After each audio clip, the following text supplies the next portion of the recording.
Warahmatullahi wabarakatuh. Kami dari kelompok politik luar negeri pada masa Orde Baru. Izin memperkenalkan diri, nama saya Siti Dasa dari kelas 11 IPS 2 beserta. Izin memperkenalkan diri, nama saya Rio Fanani dari kelas 12 IPS 2 beserta. Izin memperkenalkan diri, nama saya Puji Ambarwati dari kelas 12 IPS 2.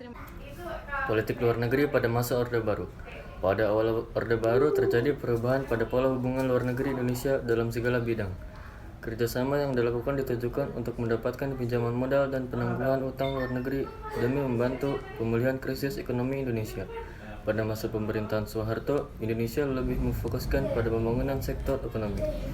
Titik berat pembangunan jangka panjang Indonesia saat itu adalah pembangunan ekonomi. Untuk mencapai struktur ekonomi yang seimbang dan terpenuhinya kebutuhan pokok rakyat, pada dasawarsa abad yang akan datang, tujuan utama politik luar negeri Soeharto pada awal penerapan tahanan baru adalah untuk memobilisasi sumber dana internasional demi membantu rehabilitasi ekonomi negara dan pembangunan, serta untuk menjamin lingkungan regional yang aman dan memudahkan Indonesia untuk berkonsentrasi pada agenda domestiknya. Pemerintahan Orde Baru secara resmi masih menggunakan politik bebas aktif sebagai dasar untuk menjalankan politik luar negeri Indonesia. Penerapan politik luar negeri bebas aktif pada masa Soeharto sangat bertolak belakang dengan politik bebas aktif pada masa Soekarno yang bersifat revolusioner dan konfrontatif. Dalam buku Hubungan Luar Negeri Indonesia selama Orde Baru tahun 1994, karya Bantarto Bandoro, pemerintah Orde Baru menerapkan politik luar negeri yang low profile. Politik tersebut berorientasi pada pembangunan dan kesejahteraan rakyat melalui kerjasama dengan negara lain.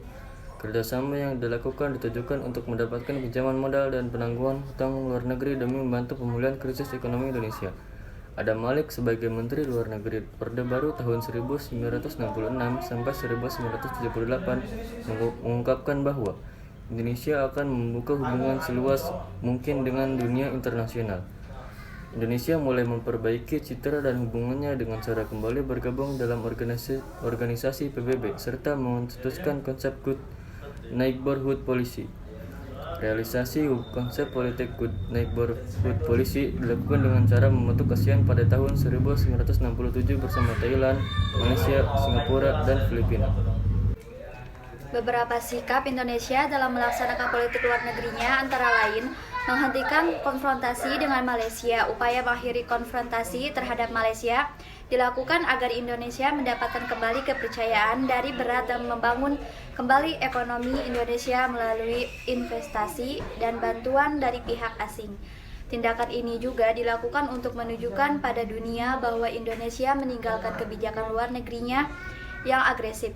Konfrontasi berakhir setelah Adam Malik yang pada saat itu menjabat sebagai Menteri Luar Negeri mendatangi perjanjian Bangkok pada tanggal 11 Agustus 1966 yang isinya mengakui Malaysia sebagai suatu negara.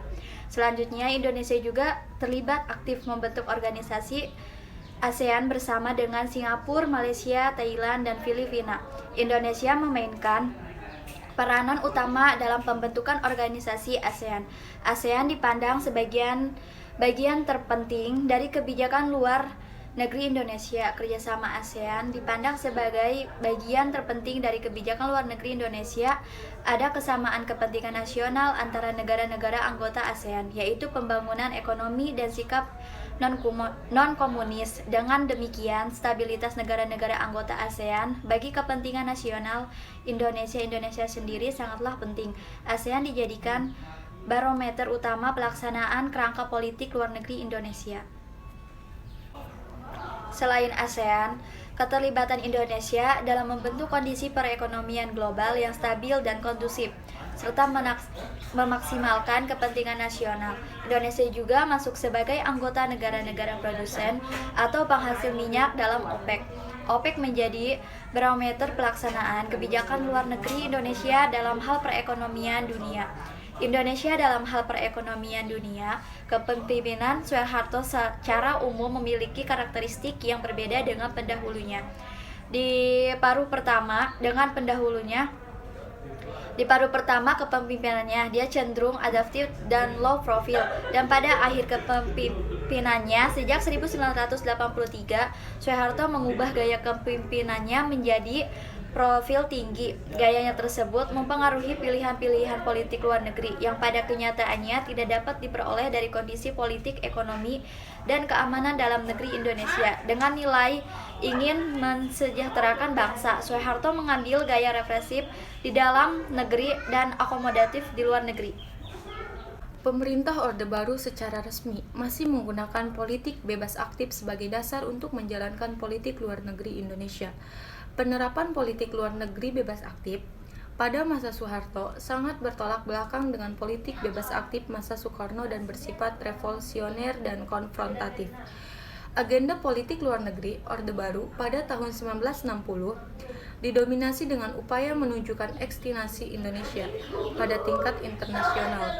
Indonesia mengadakan agenda penting internasional seperti peringatan 30 tahun KAA 1985, Jakarta Informal Meeting 1988, normalisasi hubungan dengan Cina 1990, menjadi ketua GNB 1992, dan ikut serta dalam APEC 1994. Pada masa Orde Baru merupakan masa di mana Indonesia memasuki masa demokrasi Pancasila. Segala kebijakan harus berlandasan Pancasila dan UUD 1945. Sehingga tidak terjadi penyimpangan yang terjadi dalam setiap pengambilan keputusan. Dan kebijakan termasuk kebijakan luar negeri Indonesia pada masa Orde Baru, pemerintah Indonesia menetapkan politik luar negeri bebas aktif secara efektif. Peranan Indonesia pada masa Orde Baru terlihat jelas dengan peran aktif dalam secara tingkat dunia. Politik luar negeri pada masa Orde Baru membawa Indonesia balik di mata dunia. Politik luar negeri Indonesia pada masa Soekarno berhaluan negara komunis seperti Tiongkok dan Uni Soviet. Sejak 5 Juli 1959, dekret presiden dikeluarkan dan Indonesia semakin anti terhadap Blok Barat. Blok Barat dianggap sebagai imperialis yang menjajah negara Afrika dan Asia saat dilandas krisis. Indonesia mendatangi pusat pertumbuhan ekonomi dunia yaitu Amerika Utara, Eropa Barat, dan kawasan Pasifik, terutama Jepang. Semakin gencar usaha Indonesia dengan mengadakan kunjungan ke sejumlah negara membuahkan hasil positif. Sebagai bukti, pertemuan Tokyo Meeting dan Paris Meeting menghasilkan beberapa kesepakatan untuk mengatasi ekonomi Indonesia yang hancur dan dilanda krisis. Langkah awal Indonesia disambut positif oleh dunia internasional. Semakin membengkakkan hutang negara, semakin Indonesia bergantung pada negara peminjaman. Hal tersebut memberikan efek terhadap perekonomian Indonesia. Salah satu kebijakan yang dikeluarkan oleh pemerintah pada saat itu adalah Undang-Undang Penanaman Modal Asing. Sekian dari kami. Wassalamualaikum warahmatullahi wabarakatuh.